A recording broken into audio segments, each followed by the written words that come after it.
하나님 말씀은 출애굽기 14장 1절부터 14절 말씀입니다.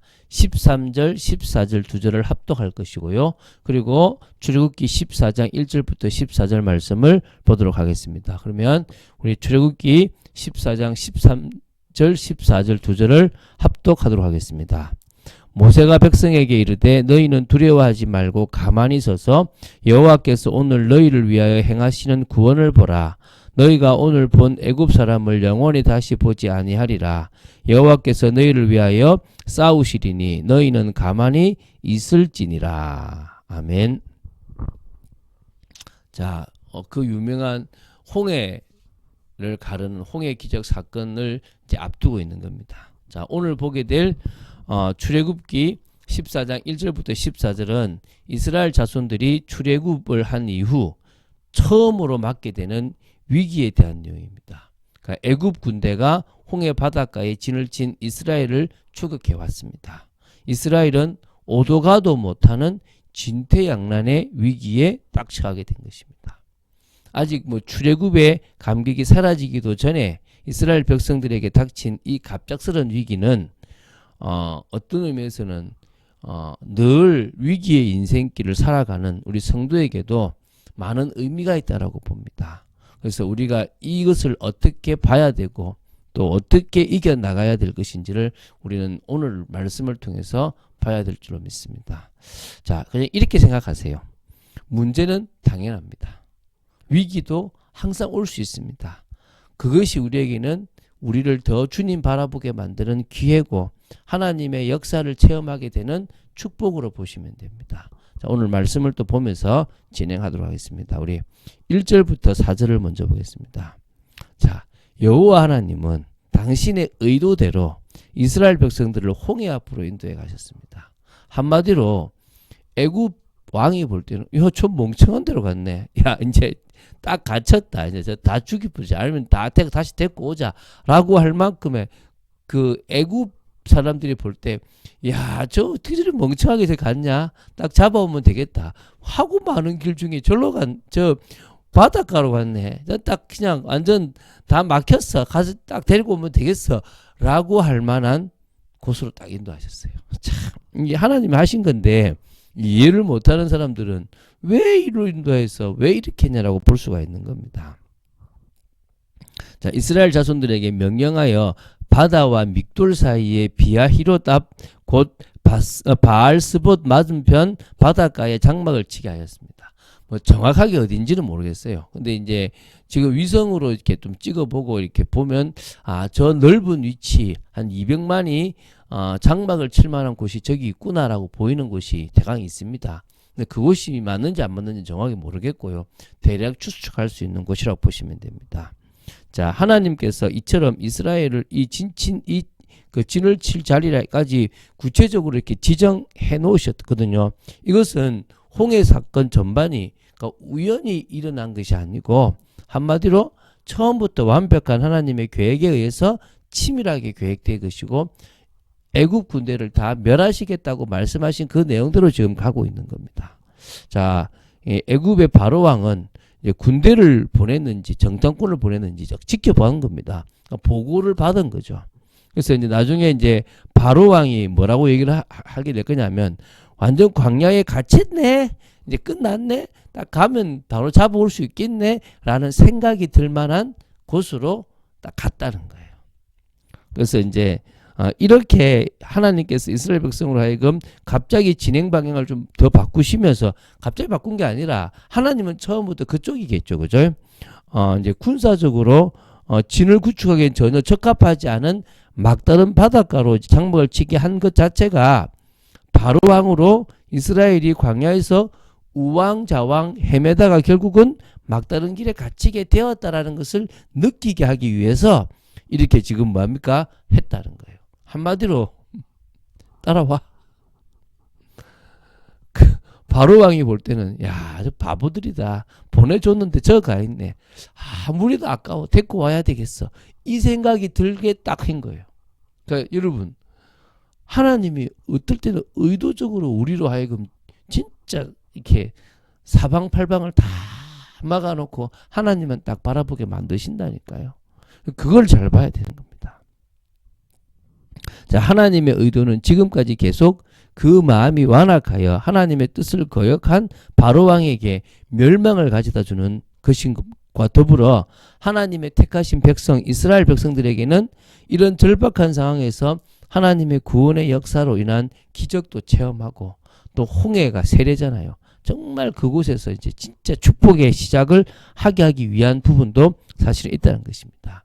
하나님의 계획은 바로 이 마음을 완악하게 해가지고 이스라엘 백성을 뒤를 따르게 한 후에 홍해에 완전 그 애굽 군대를 수장시켜 버리는, 그래서 그 사실을 애굽 사람들뿐만 아니라 주변 나라 사람들에게 다 알려서 여호와 하나님의 참 하나님이심을 알려주기 위한 겁니다. 5절부터 9절을 보겠습니다. 자, 애굽 왕 바로가요, 이스라엘 백성들이 갔던 경로를 듣고요, 이스라엘을 내어보낸 것을 후회하고 신하들에게 병거를 갖추고 이스라엘 백성을 쫓아가게 이제 명령하고 가게 되는 거예요.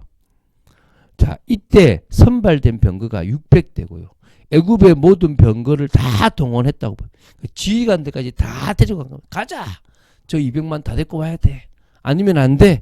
가자. 이거는 우리의 사활이 걸려있어. 이게 간 거죠, 한마디로. 하나님의 의도대로 바로 왕은요, 마음을 완악하게 해가지고 이스라엘 자손의 뒤를 딱 따라온 겁니다. 그래서 그들이 빨리 따져가지고, 이 생각해보세요. 이 아이들까지 있으니까 움직이기 얼마나 늦겠습니까? 여기는 지금 최정예 부대 같은 거니까 얼마나 빨리 왔겠습니까? 뭐 딱 이 장막 침공까지 이르는 겁니다. 물론 요 사이에서도 하나님 작업하시는 게 있어요. 한번 보시면요, 야, 하나님이 참 치밀하게 다 하신다는 걸 볼 수 있습니다. 우리 10절부터 12절까지 보도록 하겠습니다. 애굽 군대가 오는 것을 이스라엘 자손들이 본 겁니다. 막 전 애굽의 그 군대가 막 오는 거를 그들의 눈을 들어 보게 되는 겁니다. 그럼 얼마나 두렵겠습니까? 그들이 늘 눌렸고 늘 핍박받았던 그 애굽입니다. 그 바로가 군대를 이끌고 왔지 않습니까? 너무 심히 두려웠다라고 얘기합니다. 그래서 여호와께 부르짖었다고 했습니다. 살려주십시오. 막 뭐 그렇게 기도한 사람도 있겠지만은, 말은 그렇게 했지만은 사실은 두려워서 몸부림을 친 거예요. 그리고 또 불평하게 됩니다. 11절 12절에 보면요, 이들이 지금 하나님을 바라보지 않는다는 것들을 알 수가 있고요, 또 정말 좋으면 막 감사하고 문제 오면 불평하는 것들을 볼 수 있습니다. 원망을 해요. 정말 믿고 기도했다면요, 어떻게 하면 되겠습니까? 라고 할 건데 믿음이 안 생기는 거죠. 이렇게 얘기합니다. 애굽에 매장지가 없어서 당신이 우리를 이끌어내어 이 광야에서 죽게 하느냐? 어찌하여 당신이 우리를 애굽에서 이끌어내어 우리에게 이같이 하느냐? 우리가 애굽에서 당신에게 이런 말이 이것이 아니냐? 다 얘기합니다. 이러기를 우리를 내버려 두라. 우리가 애굽 사람을 섬길 것이라 하지 아니하더냐? 애굽 사람을 섬기는 것이 광야에서 죽는 것보다 낫겠노라. 참 진짜 이렇게 나중에 하나님이 그 시내산에서 모세 보고, 야, 내가 진짜 다 죽여버리고 너로 새로 시작할게 라고 할 만큼 답답한 일들을요, 광야 40년 동안 해요. 우리는 그거를 일부 볼 거고요, 다음에 기회가 되면 민수기를 통해서도 보게 될 것인데요, 정말 하나님 앞에 원망해요. 저도 그럴 때가 있고 누구나 그렇잖아요. 정말 이게 여러분에게 거울이 되길 바랍니다. 교훈이 되기 바랍니다. 아, 내 모습이 이러면 안 되겠구나가 되게 되길 바랍니다. 자, 이런 모습이 성도에게 나타날수록 우리 성도는 어리석은 겁니다.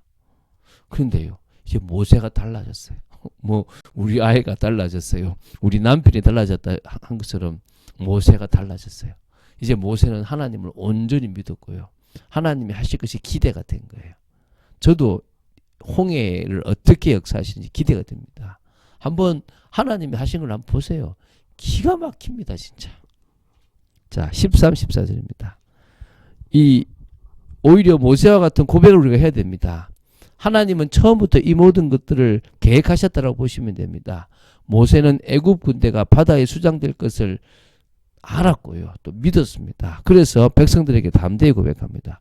너희는 두려워 말고 가만히 있어서 여호와께서 오늘 너희를 위하여 행하시는 구원을 보라. 너희가 오늘 본 애굽 사람을 영원히 다시 보지 아니하리라. 여호와께서 너희를 위하여 싸우시리니 너희는 가만히 있을지니라. 여러분, 문제가 와야 싸우실 거 아닙니까? 여러분이 위기가 닥칠 때 주님께서 싸우시는 것을 볼 거 아닙니까? 위기가 오는 것을 두려워하지 마시고 위기 가운데 불신앙하는 여러분들의 모습을 두려워하세요. 저도 마찬가지고. 믿으십니까? 온전히 믿는 믿음으로 승리하면 돼요. 문제나 위기가 오게 돼 있는데 그걸 와야 하나님의 역사가 있고 그걸 와야만 흑암의 권세가 무너지게 돼 있습니다. 10가지 재앙이 이스라엘 백성들에게도 미치잖아요. 그러나 그 10가지 재앙으로 하나님 나라를 이루기 위해서 흑암의 권세가 먼저 무너지는 겁니다. 홍해 앞으로 와야만 애국 군대가 몰살되는 것들을 볼 수가 있는 겁니다. 그래서 두려워하지 말고 하나님의 뜻을 보게 되기를 바랍니다. 하나님의 뜻이 분명하다면 하나님은 행하실 것이고 그것을 믿고 우리는 나아가면 되는 겁니다. 심지어 우리 인생이 일반적이든 특별하든 요셉과 마리아는요, 일반적인 인생을 생각했지 특별한 인생을 생각하지 않았습니다. 그런데 하나님이 특별하게 쓰시겠다고 하니까 아멘 하고 받아들이고 그 길을 갔어요. 오늘 우리의 인생이 특별합니까? 특별하게 가면 돼요. 우리의 인생이 하나님의 계획 속에 있다면 그게 어려운 길이든 고난의 길이든 상관없습니다. 단지 그냥 그 길 속에서 하나님의 인도를 받으면 돼요. 정말 말씀이 여러분이 살아 움직이게 되기를 바라고 정말 깨어서 남들에게 사람들에게 말씀을 증거하는 사람으로 서보십시오. 어제도 제가 한 부부를 만났는데요. 진짜 옛날 기억이 나요. 이 부부가요. 정말 처음에 제가 이렇게 말씀 전가하는데요. 결혼해서 말씀 전가하는데 야, 이 참 진짜 못 깨닫는다 이 생각 들었거든요. 그런데요. 자꾸 바뀌는데요. 야, 어제 만나는데요. 이런 제자가 되어 있구나. 진짜 그 부인은요. 지금 교사로서 아이들한테 말씀을 전가하는데요. 막 그 줌으로 그 평일에 말씀을 전가하는데 아이들이 너무 좋아가지고요. 계속 기다리고 또 여기도 준비하면서요. 막 하나님 역사를 보는 거예요. 야, 이 참 부부가 다 너무나 그런 응답을 받고 있는 걸 봤거든요. 오늘 속지 마시고 여러분 정말 문제와 위기 가운데서 하나님의 크신 역사를 보게 되기 바랍니다. 이분들이 코로나로 가장 큰 피해자예요. 왜냐하면 여행업을 하시는 그 부부였거든요. 그런데요. 그 코로나 기간에 가장 큰 응답 받았더라고요. 하나님이 하신 걸 봐버렸어요. 봅시다. 하나님이 하신 역사를 보게 되기를 주 예수 그리스도 이름으로 축원드립니다. 주는 그리스도시요 살아계신 하나님의 아들이심을 고백합니다. 정말 저희들이 위기나 어려움이 올 때 하나님의 하심을 보고 인도받는 축복이 있게 하여 주시고 오히려 우리의 길을 걸어갈 수 있는 믿음의 길을 걸어가고 하나님의 뜻을 이루는 길을 걸어가는 저희들 되도록 지켜주시옵소서. 주 예수 그리스도 이름으로 기도드립니다. 아멘.